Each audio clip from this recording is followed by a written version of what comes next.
अब मेरा personal confusion यहाँ पे था डेल्टा टी में कि भाई 2m0 vx हमने निकाल लिया, अब टाइम कितना लगा कोलिजन में, भाई यहाँ पे कोलिजन के चेंज में टाइम कितना लगा।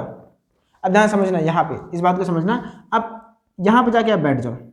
फॉर्मूला बड़ा आसान है कि भाई आपका मॉलिक्यूल यहाँ से यहाँ जाएगा और यहाँ से यहाँ जाएगा और वापस जब टक्कर करेगा तो उतनी देर में उसका कोलिजन 2 आप लिख सकते हो। 2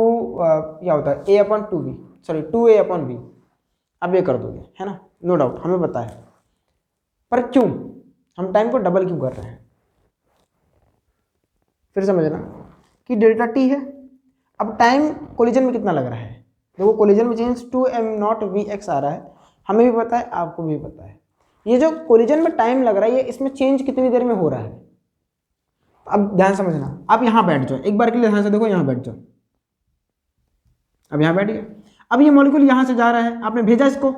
ये टक्कर खाया वापस आया, ये टक्कर खा के वापस आया, ये जब जाएगा यहाँ पे टक्कर खाएगा फिर ये वापस आएगा ना, तो आपका मॉलिक्यूल देखो यहाँ से यहाँ तक गया, अभी भी इसका मोमेंटम ये था, अब वापस जब आपके पास आएगा, क्योंकि आप तो यहीं खड़े हो ना, आप जब कर रहे हो कि भाई मोमेंटम में चेंज होगा, अब आएगा, वो गया है, अब उसको आने में टाइम लगेगा, तो चेंज इन मोमेंटम कितनी देर में हो रहा है